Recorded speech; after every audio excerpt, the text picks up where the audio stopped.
Alors bonjour à tous. Comme on m'a introduit, je travaille pour la société Camp2Camp. Alors on a 5 minutes pour vous convaincre d'investir dans le domaine de l'open source. Donc Camp2Camp est une société éditrice et intégratrice de solutions open source depuis 10 ans. Nous avons 43 collaborateurs répartis dans 3 départements. Le département géospatial, que je représente, le département business, pour lequel nous mettons en œuvre des solutions ERP, avec OpenERP, et un département infrastructure qui nous permet d'obtenir des performances très intéressantes côté des applications web.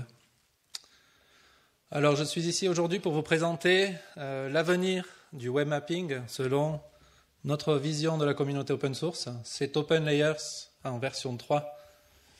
Alors, OpenLayers, tout le monde connaît.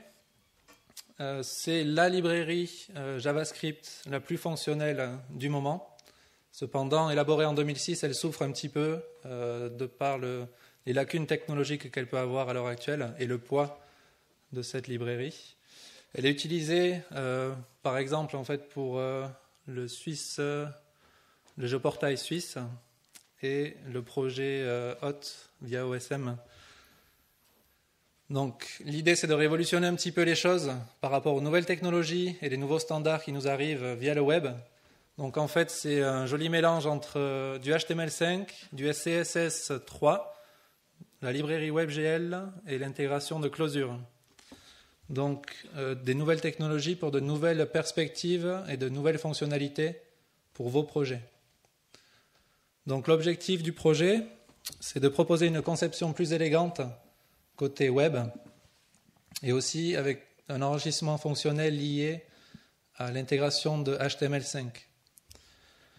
Nous allons utiliser la librairie de Google, Closure, pour permettre de vraiment restreindre la librairie à son maximum. Par exemple, on est à 20 kg pour le poids final de la librairie. Donc ça veut dire que la carte va apparaître en un mouvement de cils. L'intégration c'est peut-être là le point clé de cette technologie, c'est l'utilisation de WebGL. Donc c'est poussé par l'industrie des jeux vidéo. L'idée est de reporter tous les calculs côté client. Donc on charge une fois les données dans la partie du navigateur et ensuite la carte graphique fait le reste. Donc là on va pouvoir utiliser des rendus 3D, charger des millions d'objets vectoriels. J'ai peut-être des démos si on a le temps. Et l'idée aussi, c'est de rédiger une documentation beaucoup plus claire et adaptée à des développeurs web qui ne soient pas forcément des pointures dans le domaine du GIS. Et l'objectif aussi, c'est de nettoyer le code existant et rendre l'API beaucoup plus sexy. Donc ce savant mélange a déjà suscité 2 Code Sprints avec les leaders et le PSC d'OpenLayers, dont Camp2Camp fait partie. Et il y a déjà une petite démonstration qui est disponible en ligne qui permet de confronter une API DOM et une API WebGL. Donc je vais peut-être continuer, en fait ça nécessite l'utilisation du clavier. Donc là on voit qu'on arrive à rapidement faire varier la saturation ou la teinte directement du côté client, alors qu'à l'heure actuelle on est capable seulement de gérer l'opacité d'une carte. Donc, vous voyez ici, en fait, on a des superpositions de tuiles qui sont un peu disgracieuses. Et quand on vient à cliquer, à zoomer, on n'a plus du tout le système de tuiles qui vient déranger un petit peu on est plus flashé, entre guillemets, dans notre navigation. Donc, autre élément de présentation, de démonstration, c'est un projet d'avant-garde qui a été mené par SwissTopo pour proposer une consultation d'un globe virtuel en ligne, sans plugin, basé sur les technologies open source. Donc le temps est compté, je vais revenir sur la présentation. Donc on appelle à la contribution, chaque don est le bienvenu. Il y a SwissTopo qui a déclaré intégrer 250 000 francs suisses pour reprendre le gap fonctionnel entre OpenLayers 2 et OpenLayers 3. Donc à l'heure actuelle que je vous parle, des éléments existent, mais nous appelons à votre contribution pour faire avancer la chose. Donc j'entends le canard. Voilà, l'idée, on a parlé beaucoup du cloud, et l'idée c'est aussi de faire avancer l'automatisation dans l'infogérance des données. Et pour ça, nous sommes experts dans l'automatisation avec des outils comme Puppet. Donc n'hésitez pas à me recontacter, je serai disponible toute la journée pour discuter des points en géospatial, Open Layers 3 et infrastructure. Merci de votre attention. Merci Arnaud. La personne suivante est Monsieur Aymeric Fuseau de Planète Finance. Bonjour. Donc Aymeric Fuseau de l'association Planète Finance. On travaille dans le secteur de la microfinance pour soutenir ces acteurs. Et donc la mission de Planète Finance est de favoriser l'inclusion financière. Dans le monde, on a une vingtaine de bureaux un peu partout. Et le siège est donc à Paris. L'inclusion financière, juste quelques chiffres. En Afrique subsaharienne, il y a 3,3 agences pour 100 000 habitants, alors dans les pays développés, on est plus autour d'une trentaine d'agences.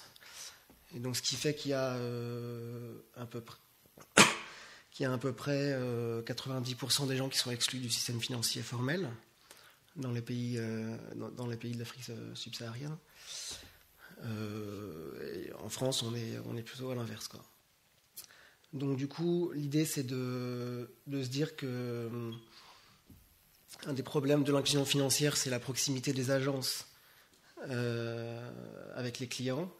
Et du coup, on travaille sur des solutions géomarketing pour optimiser le réseau de distribution des agences.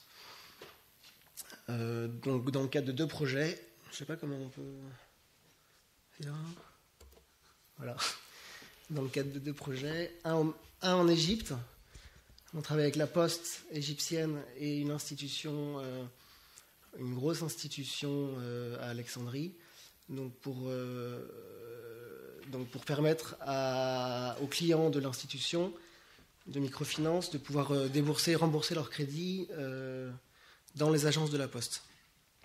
Donc c'est assez simple, on a juste mappé, simple en même temps ça a pris pas mal de temps. Donc on a juste mappé toutes les agences de la Poste et toutes les agences de microfinance sur les gouvernorats du nord de l'Égypte. Et ensuite on a déterminé des zones buffer et réalisé des cartes thématiques sur le profil des agences postales. Voilà, ça c'est un projet qui est assez simple. On a fait ça sur plusieurs gouvernorats au niveau infracommunal et puis au niveau des villes. Un autre projet sur lequel on travaille, donc au Maroc, pour une grosse banque marocaine qui souhaite mettre en place des nouveaux types de services financiers et se rapprocher d'une population plus vulnérable. Donc, ils souhaitent mettre en place ces services soit dans le cadre d'agences existantes, soit en créant de nouvelles structures. Donc, ce qu'on a fait, c'est qu'on a sélectionné avec eux 5 villes stratégiques. Ça, c'est une ville test.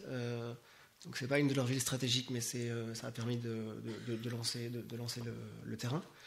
Où on a déterminé, on a été sur le terrain, on a fait un certain nombre de relevés de la concurrence, des centres commerciaux, des infrastructures, et on a catégorisé des quartiers en fonction du profil socio-économique du quartier, ce qui nous permet d'avoir un profil des quartiers, un profil des agences, et puis ensuite de pouvoir déterminer des taux de densité par quartier, par ville.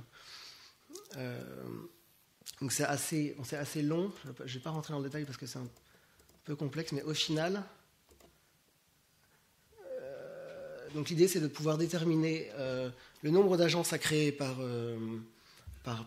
ville, à créer ou à transformer par ville, et de déterminer des scénarios qui sont scorés. Donc je vais peut-être revenir sur ici. Non, c'était là. Voilà. Chaque scénario, quand on regarde à droite les indicateurs, prennent en compte ces indicateurs-là. Voilà. Au final, on arrive pour chacune des agences existantes et pour de nouvelles créations, on arrive à un score Et ensuite, on peut calculer des ratios de population par score, etc. Pour pouvoir après déterminer les scénarios adéquats pour l'implantation de ces services. Voilà, c'est ça l'approche qu'on a eue. Très bien. Il reste 20 secondes. Mais bon, on va passer. Si je peux dire un mot quand même sur... alors quand on est allé sur le terrain, on a eu pas mal de difficultés à faire du relevé parce qu'on était en voiture, que les solutions qu'on avait n'étaient pas assez rapides pour pouvoir faire du relevé parce que justement on était en voiture. Donc si vous connaissez des solutions qui permettent de faire de la collecte de données très rapidement, ça m'intéresse.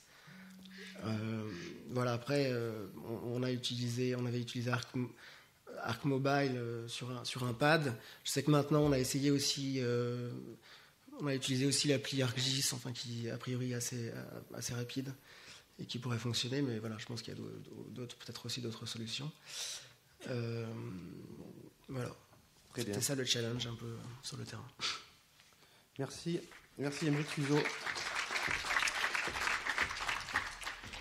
L'intervenant suivant est Chad Hendricks de OCHA. Good morning, everyone. My name is CJ Hendricks. I work for the UN Office for the Coordination of Humanitarian Affairs. You may ask yourself, what is that mess on the screen? It is a mess. It represents the information management mess that we have in the field during a large-scale humanitarian response. Each of those little endpoints out there represents a humanitarian organization who's doing something in the field responding to the crisis. And those blue icons that you see there are the various humanitarian clusters. How many people here know about the humanitarian cluster system? Okay, great. So each of those clusters, it's the water and sanitation cluster, the education cluster, and so forth. Their job is to collate and collect data from all those organizations who are working in the field to get and reconcile that data, compile that data to get a common operational picture. And then they share that compiled data with this even bigger mess in the middle, which sort of represents the coordination at the center, which is UN OCHA, the National Disaster Management Authorities, and maybe one or two others. The problem is this doesn't work very well. The network is complex. The network will always be complex. There's always a lot of actors. But the reason it doesn't work well that we can actually change is because each of those endpoints is managing their data in their own way. They each have different systems, different schemas, implicit or explicit, and they each have different definitions of things. So how do we address that in the field? Well, we spend an awful lot of time doing this. And I think a lot of people in this room probably are very familiar with copy-paste. Moving things from one spreadsheet to another, doing string search and replace to get village names to match. Tremendous amounts of time in the field are spent trying to massage data together from different sources, from different schemas, in order to compile it into this common operational picture.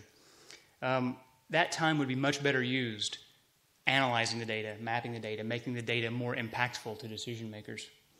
So we've tried to fix this many times in the field, in fact, with mixed success, generally abject failure. And that's because generally those attempts have been based on this model, where you build a really big, wow, Star Trek references don't work in France.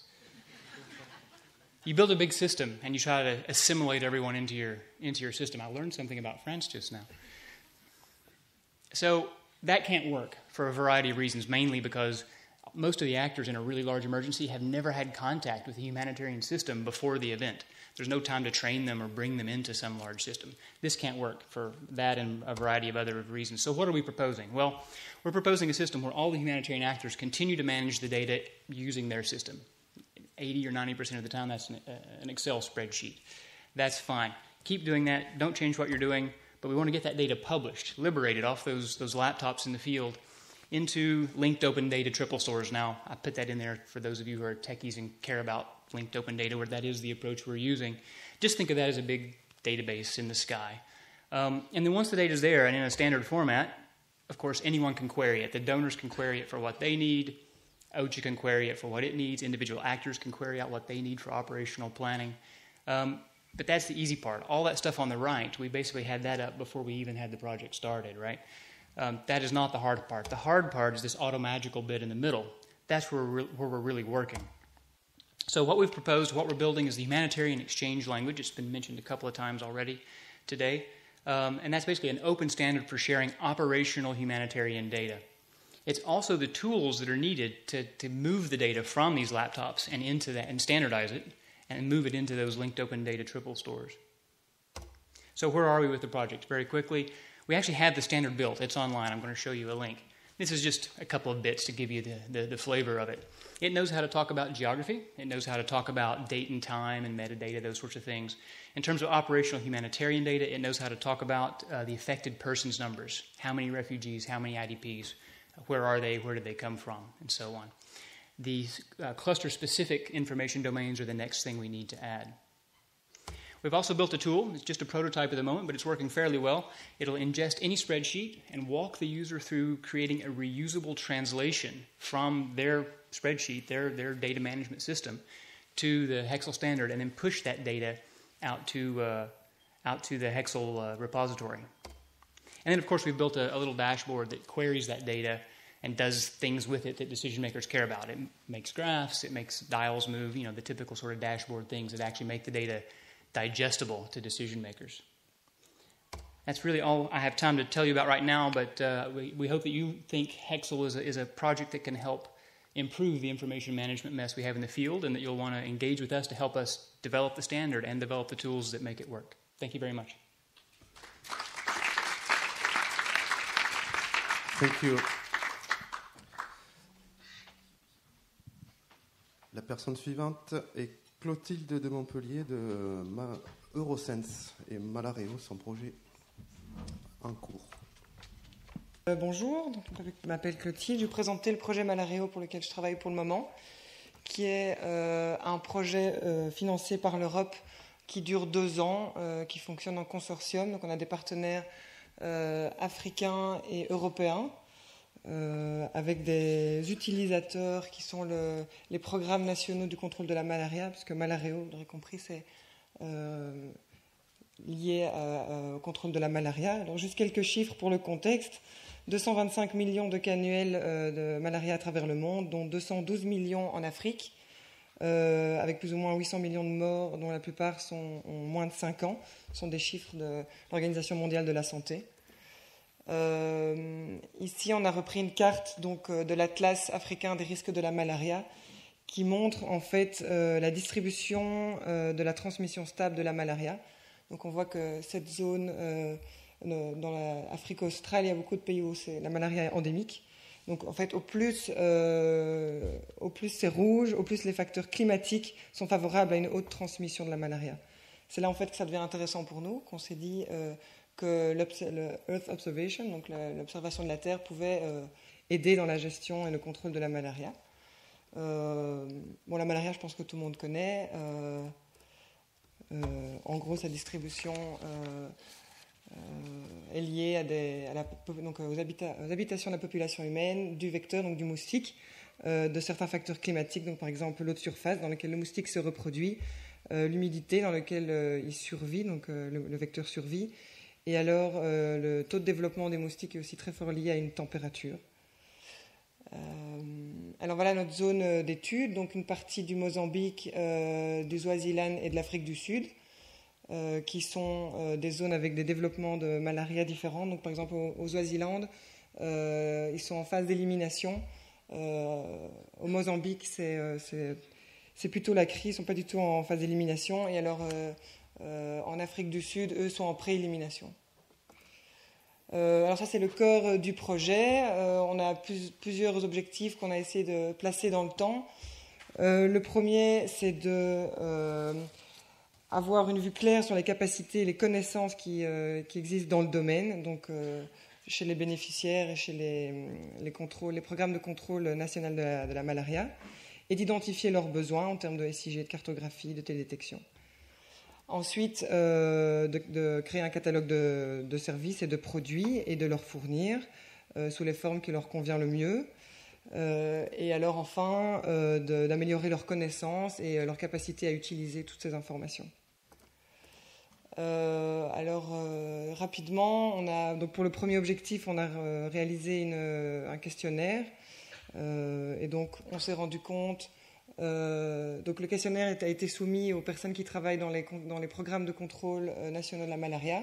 On s'est rendu compte que leurs connaissances et leurs compétences en matière de cartographie, SIG, statistiques étaient relativement faibles. Et on a aussi observé qu'ils avaient par contre un énorme intérêt et qu'ils percevaient tous les facteurs climatiques ou environnementaux comme importants dans leur travail.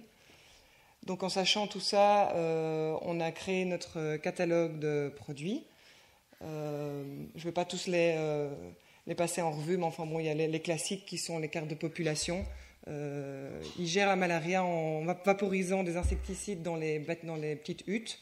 Donc l'insecticide change en fonction de type de hutte. Donc c'est important pour eux de savoir si c'était une hutte en chaume ou en tôle. C'est important aussi de savoir combien de huttes il y a pour pouvoir prévoir les quantités d'insecticides à emporter.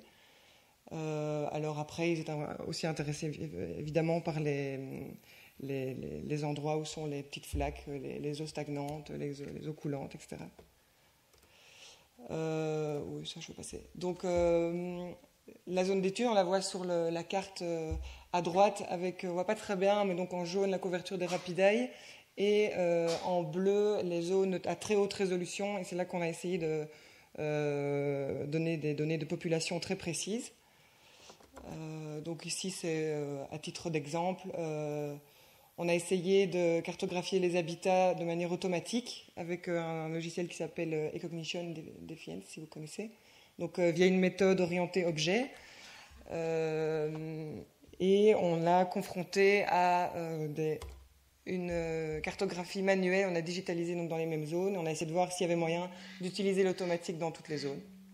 Donc voilà, je termine vite. Donc ça, c'est juste les exemples de cartes qui se trouvent en fait tous dans un mapbook que j'ai oublié derrière moi, là-bas.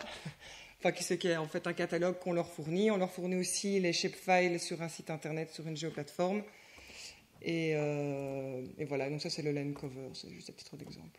Les cartes qui se trouvent là, si vous voulez voir. Merci. Et alors on a utilisé, donc pour la capacity building, on a organisé des workshops où on a invité toutes les personnes qui travaillent dans les agences de contrôle de la malaria à venir, à s'informer, et voilà. Merci. On termine le projet. Ouais, ok. Merci. Merci Clotilde. Suivant, Jiří Panek de l'université Palacký en République tchèque. Good morning. I'm one of the few non-French speakers and non-practitioners. I'm theoretist, so I hope you enjoy it a bit. I will talk about participatory mapping as a tool for community engagement. This is part of my research down in South Africa. And this mouse, lovely. Well, I was hoping PDF works, but obviously not. What we've been doing doing participatory mapping with the communities down in South Africa in Northwest Province, Kofikra, what is a very small rural village. And our target groups were both school learners and community members. And we kind of guided them through a process of actually understanding that there is a community, mapping of the community in their minds, mental mapping. We did transit walk, we walked with them around with the GPSs, then they followed the process of creating the map on a paper. And once they realized that actually they can put Kofikra on a map, because there was no Kofikra on a map before, they can actually use it for their own community development. And we call this community-driven development. And at the end of the whole process, we had 4 different community maps, because we divided groups, or the population into 4 different groups, mixed them, and we combined the result into one big map, and we published it in OpenStreet. So at the beginning, we gave them a lot of pencils, a lot of paper, a lot of materials, and say, okay, what is Kofikra in your head?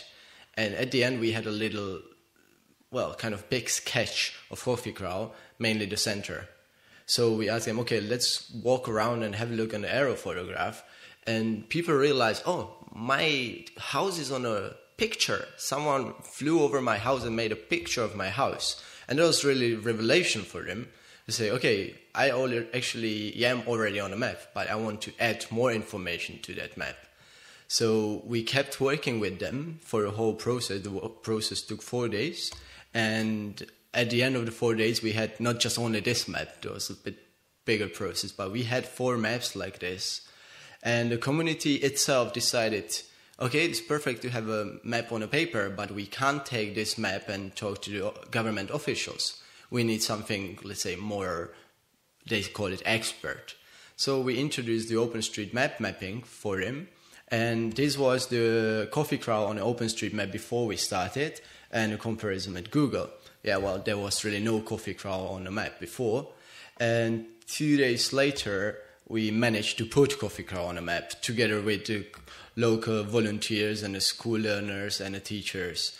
And we currently continue adding more small businesses and shops and stuff.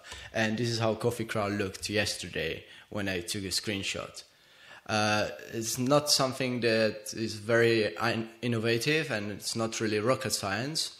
But we believe that through community mapping, the community starts the understanding of belonging to the community, the ownership. And this leads to the community-driven development and sustainable development. It's not top-down development that we come to a place and say, hey, you guys need to do development. They actually ask for, let's go mapping together. And this is sustainable because when we leave, they continue mapping. We don't have to be there anymore.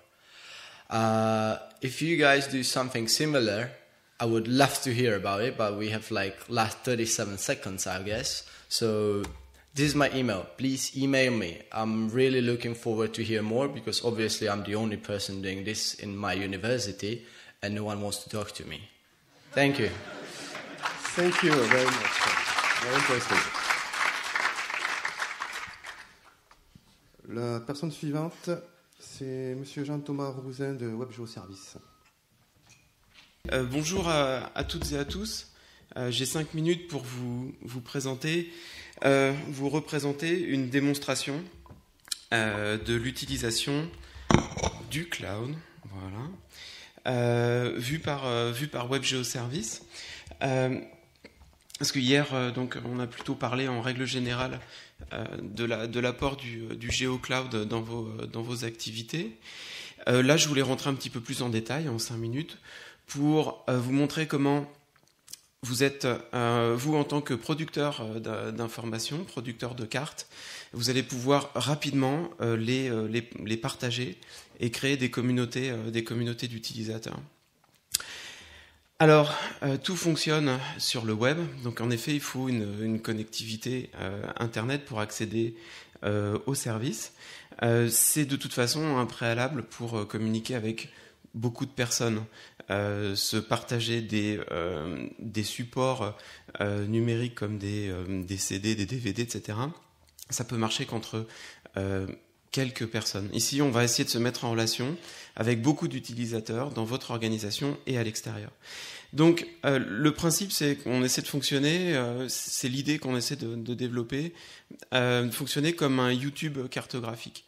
La carte, on ne va pas la voir forcément comme un outil d'analyse et de production de données. Ça, c'est le travail des systèmes d'information géographique avec Esri, mais aussi la communauté open source. Nous, on voit la carte comme un média qui va vous aider à transmettre une histoire, à transmettre une information qui va permettre la décision. Donc, dans YouTube, vous partagez des vidéos. Chez WebGeoService, dans notre portail, vous partagez des cartes. Donc, quand on clique sur une carte, on a accès à cette information qui est dynamique, qui contient différentes données, des données de fond de plan. Alors, la connexion Internet, vous voyez qu'elle ralentit un petit peu, mais c'est pas très grave. Qui comporte donc des données de fond de plan. Voilà, j'ai obtenu mes données, donc qui proviennent de différentes sources. Et ces sources, elles sont des sources du web. Donc Google, j'en ai parlé hier avec un partenariat qu'on a avec eux, qui nous permet de vous en faire bénéficier quand vous utilisez le système directement. Vous n'avez pas à vous embêter à développer des choses. OpenStreetMap, c'est quelque chose aussi de très important pour nous, mais aussi vos propres contenus géographiques que vous récupérez, donc des fonds satellitaires, des productions cartographiques que vous réalisez vous-même. Ça va être très dur si j'ai pas d'internet. Ok. Bon, c'est peut-être du cache. Donc, le principe, c'est de fabriquer finalement des bibliothèques de cartes et permettre aux utilisateurs d'y accéder très rapidement et très simplement. Donc par des systèmes de mots-clés, des systèmes de droit d'accès, etc. Ce qui est important, c'est qu'une carte, c'est pas forcément une donnée dynamique, ça peut être aussi une carte statique. Donc quand je vais regarder dans ma liste de cartes, ça peut très bien être aussi un PDF. C'est un média qui va aider vos communautés à prendre de meilleures décisions. Alors comment ça fonctionne? Je ne vais pas rentrer très loin dans le détail, mais quand vous créez une carte, eh bien en fait vous accédez à la philosophie de WebGeoService Service qui est de vous permettre d'agréger. C'est-à-dire il y a des fournisseurs, on a parlé d'Esri, Argis Online, on a parlé de Google, vous-même êtes des fournisseurs, c'est de vous permettre d'agréger tout ça quand vous créez un média. Donc ma démo, je rentre des mots-clés. Hop, ça me propose des mots-clés qui existent déjà. Et puis, je vais pouvoir y connecter mes données, donc pousser mes données sur le cloud. Si tous les SIG maintenant produisent des données, on trouve beaucoup de données sur le web au format XML, puisque c'est un standard qui contient les données et la représentation. Les camps en Haïti, voilà. Pendant que je vais pousser cette donnée depuis... ça allait assez vite là pour le coup. Je peux rééditer ça juste pour vous montrer qu'on permet d'agréger aussi d'autres données qui viennent de services web, de serveurs SIG, de fournisseurs de services en ligne et aussi de services SIG. Donc on supporte toute une série de services, OpenGIS, Esri, etc. C'est pour vous permettre d'ouvrir vraiment votre perspective et pas forcément rester figé dans un système unique. On a beaucoup parlé d'interopérabilité et d'ouverture. Je crois que c'est bon. Je vais laisser la parole au présentateur suivant. Merci beaucoup. Merci. Le présentateur suivant est Monsieur Eric Sibert d'OpenStreetMap, Madagascar. So I will talk you a little bit about OpenStreetMap in Madagascar. I'm just a poor contributor.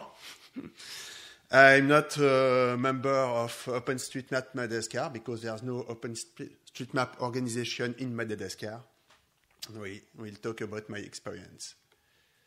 So Madagascar, this is a big island in the southeast of Africa.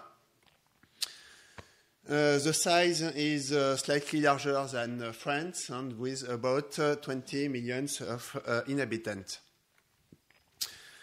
I'm doing caving in Madagascar, and for caving, there's no, or not, maybe not caving, there's no reliable maps.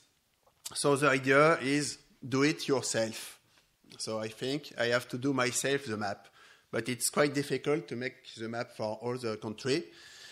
So I decided to use OpenStreetMap to charge the cost of doing a map for a whole country. So about OpenStreetMap and about the coding model, on OpenStreetMap we are relying on tags. So there's mostly two kinds of objects. The first kind is way. So this is mostly a polyline. And on the polyline you can add a tag. This is first a key and then a value. So for instance, we are on a road. This is a highway. This is an important road. This is a primary highway. And then this is Route Nationale 7, so reference N7. We can apply same kind of thing on points.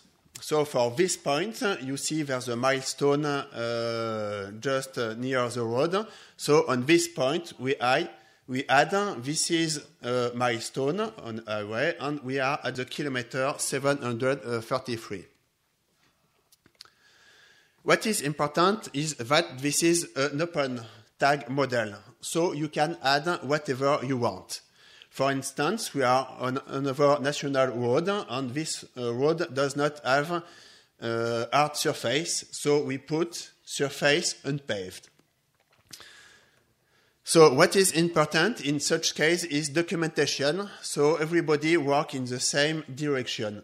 So you have to go on the wiki and to watch what can we say on surfaces, and you have some general explanation, and then down you have some sample of what can be used. If we go ahead with the same road, So we can also talk about smoothness, because I want to go to one place, and what kind of vehicle do I need? This road was not so bad, so it was just in the group very bad, so you need an high clearance vehicle, but you don't necessarily need a four-wheel drive. And you can continue like this with other indications. For instance, this is a seasonal road that you can't use year-round.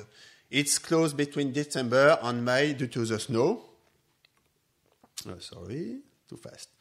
So the advantage of the OpenTag model is that you can adapt the data to a large variety of problems that you have to deal with. But documentation is important. So you can work with other people, and if you have other people that have the same problem, you can use the same tag to try to share the solution and the tools that you are using.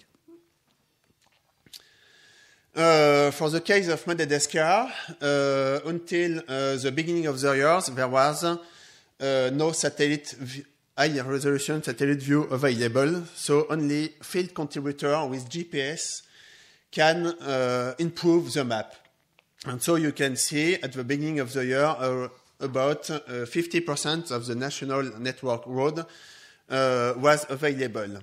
Then Bing provides high-resolution pictures, and so we can ask contributors which were not in Madagascar to help, and now we are at more than 90% of the national road network available in OpenStreetMap. So, what about Madagascar in OSM? Right now, there's not so many contributors collecting data on the field. We have no public data, like Cadastre in France, and we have no partnership with other institutions, government or non-governmental organizations. And so we have lack of data about administrative organization, health network, and school organization, and whatever. Thank you, Eric.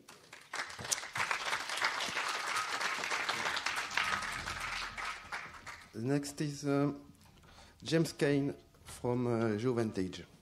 Bonjour. I am going to be speaking today about a remote sensing application. Our business is taking images of areas around the world using small aircraft and rapid response devices that we put in place expediently using local assets. However, we are aware of the major movement towards the drone technologies, and we are in the process of taking our system from the airborne application to a drone application. And let me spend some time talking about the requirements for the system that would be available in some time over the next short period. Requirements, we include one-man operation. We want one single man to be able to operate this device. Everything will be packaged in a simple suitcase. In a lot of cases, we take our cameras, put them in the overhead compartment of an airplane, and travel to Australia or wherever. So we want to maintain that functionality with our UAV. 10-kilometer operating radius with approximately a 4-hour endurance for this airplane. In fact, we'll have two types. One will be electric, and one will be powered by a small gas engine, 26cc engine. It'll be a very unique platform. It'll actually take off vertically, as you'll see in my next slide. It'll take off vertically by setting it down in a spot, climb to its altitude, roll over to do a horizontal flight for mapping purposes to emulate what we do today on our manned aircraft. In addition, it will have a very unique functionality of hover. I can go over a spot, either pre-planned or communicated through our controller, and it'll hover over that spot, take a picture. 1 centimeter resolution at 200 meters, approximately 10 centimeter resolution at 2,000 meters. Those are our specs. 10,000 pixel cross-range swath that emulates our current airborne cameras, and we want to maintain that functionality to give us a large ability to cover fairly significant areas. 18 megapixel single frame camera, that's what we use today. The camera's getting smaller and lighter, and that's the direction we're headed. Real-time image downlink. This is a major technology advance in our approach. We'll be sending these large frames down over a downlink, and I'll say briefly how we're going to do that. We'll use a head-mounted device for control. Google Glass is our preferred approach for doing that, and everything will be designed to a $10,000 price tag. All right, this is what it looks like. You see the vertical launch. You see the base station with a highly directional antenna. So we're using a Yagi antenna to give us a high gain. Since we have very precision navigation, everything will be pointed, antennas at the air, antennas on the ground, pointed at each other to get these very high gains. So that's sort of what the cartoon looks like. I'm going to talk about 3 enabling technologies that are allowing this to happen. The first one is GPS. You know about GPS. You've seen that for a few $100s you can get 3 to 4 meter accuracy. Well, what's happening in the world of GPS is incredible. New frequencies on the satellites, but more than that, we're nailing the 2 areas that are contributing to area. The ionosphere corruption today is about 1 to 3 meters. We're going to remove that, not us, but the whole community. Ephemeris, the knowledge of where the satellites are, we're going to knock those errors down as well. So new processing techniques, new GPS signals. You're going to see in a matter of a year or 2, the 3-meter error of GPS is going to come down to literally decimeters. And this capability is going to be in real time. Okay, the next capability we're going to talk about, you may be aware of this, but inertial measurement unit, the ability to measure acceleration and rate from a small device, coupled with GPS, gives you not just position, but attitude. So if I can control the attitude of the device, then I can point that device, I can point my camera. So what is happening with attitude is over the last 20 years, these devices have come down from many pounds of devices you see there on the left and hundreds of thousands of dollars to a few years ago, smaller. And now today, we have these incredible tools, these MEMS accelerometers that are tiny and are quite inexpensive. They're going to be in your cell phones, in every handset. This is going to be a technology that's going to affect all of our lives. Okay, wrong direction. The last technology that I'll mention is directional antennas. Directional antennas have been around a while. That device you see there on the left has 18 dB of gain. So how do you get these massive bandwidths that are going to allow you to take these pictures we take from our small aircraft from a distance of 10 kilometers down to the ground so that we can see these massive imagery sets? Directional antennas. So the ability to point from the ground and the air, along with this antenna, gives us the ability to transmit these large images over these large distances. So this is what we're putting in place. And we hope to put these kind of systems in your hands over the next year or so. Thank you. Thank you, James.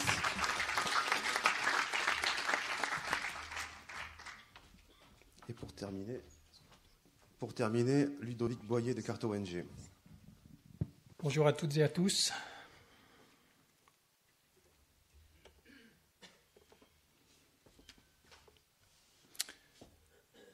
Donc je suis Ludovic Boyer, j'interviens en tant que secrétaire bénévole à l'association Carte ONG et j'ai en charge un projet qui tient à cœur de l'association aujourd'hui. Donc je vais vous le présenter. Donc c'est un projet qui intervient en République démocratique du Congo, dans les provinces de l'Est du pays, en particulier la province du Nord Kivu et au voisinage des secteurs de Walikale et Lubero. Donc ce projet consiste à mettre en place un laboratoire de cartographie participative sur les territoires des communautés autochtones. Alors rapidement, les partenaires de ce projet, donc l'association Carte ONG, que je ne vous présente pas, une organisation locale, congolaise, donc c'est la particularité de ce projet pour l'association Carte ONG, qui est en relation directe avec cette organisation, qui est le PIDP Kivu, Programme d'intégration et de développement du peuple pygmée au Kivu, et enfin un troisième partenaire, la LINAPICO à Genève, qui est la Ligue nationale des associations autochtones pygmées du Congo. Le contexte de ce projet, donc pour commencer, c'est une réforme foncière qui intervient en RDC actuellement, à savoir que l'État rationalise la propriété des espaces et c'est une opportunité pour les les communautés autochtones, afin de devenir propriétaires légalement de leur territoire. Deuxième point, pour ce contexte, donc un écosystème encore préservé dans les régions de l'Est, malgré certaines interventions en termes d'exploitation minière ou forestière. Donc les peuples autochtones sont les garants, en quelque sorte. La présence des peuples autochtones sur le territoire est la garantie de la préservation de cet écosystème. En résumé, la reconnaissance de la légitimité foncière de ces populations permettra à la fois de défendre les droits sur le territoire, leurs droits sur le territoire, mais également d'assurer une protection durable de leur environnement. Alors l'objectif de ce projet, c'est de constituer un argumentaire cartographique en termes d'atlas, de cartes, de SIG, de publications web, par exemple, etc., donc afin de revendiquer les droits des populations locales en termes d'usage du sol. Donc 3 déclinaisons de cet objectif: référencer et cartographier les lieux de vie des populations autochtones, organiser ces données au sein d'un SIG et globalement favoriser une stratégie de plaidoyer afin d'éviter les spoliations arbitraires des territoires. Donc vous avez une carte qui vous permet de localiser géographiquement sur quel secteur on envisage de travailler. Composante principale du projet, donc un point fort qui est le transfert des compétences. Donc ça, c'est un souci qu'a CartoNG. Donc en créant une cellule SIG sur le terrain, donc qui sera constituée d'une équipe de nationaux, et c'est la dimension participative de ce projet. Également, donc composante importante, l'acquisition d'informations, soit par le moissonnage de données existantes, en tant que mise en place des données de référence, soit par la modélisation puis la collecte de données sur le terrain, afin de constituer une base de données thématique. Également, donc, une composante qui consiste à construire le SIG. Donc, l'idée de base, c'est d'exploiter des solutions open source en termes de base de données, en termes de SIG desktop et également en termes de publication web des cartes. Enfin, la composante centrale du projet, donc qui est le plaidoyer. Donc les productions de la cellule SIG qui sera mise en place permettront d'argumenter en quelque sorte les démarches des organisations locales, et ces productions pourront ensuite être insérées dans des démarches plus globales, dans des sites internet, en partenariat avec d'autres organisations, soit nationales, soit internationales. Pour conclure, je vous parle rapidement des financements et du calendrier. Donc le budget global de ce projet a été évalué à 65 000 € environ, sur une durée globale de 2 ans approximativement, sachant que cette durée sera ajustée en fonction du contexte sécuritaire de la région. L'intervention sur le terrain sera de 4 mois à proprement parler, a priori, et on a déjà obtenu les premiers financements. On continue de chercher des financements pour mettre en route réellement ce projet sur le terrain. Donc voilà, j'en ai terminé. Merci de votre attention. Merci Ludovic. Donc merci à tous. Les Lighting Talks sont maintenant terminés et on va enchaîner. Donc on va enchaîner directement sur les tables rondes suivantes. Pas de pause à ce moment-là. Dans cette salle, vous pouvez rester dans cette salle si vous souhaitez assister à la table ronde sur la cartographie d'urgence.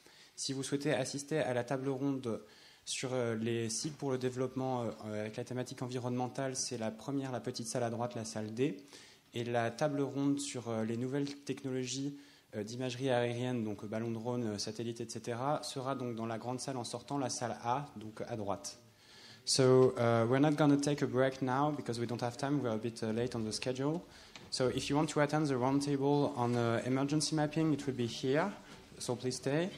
And the roundtable on GIS for development and environment is on the small room D, the first on the right. And the roundtable on the new aerial images technology like balloons, UAVs and satellites is on the room A, the big room outside on the right. Thanks.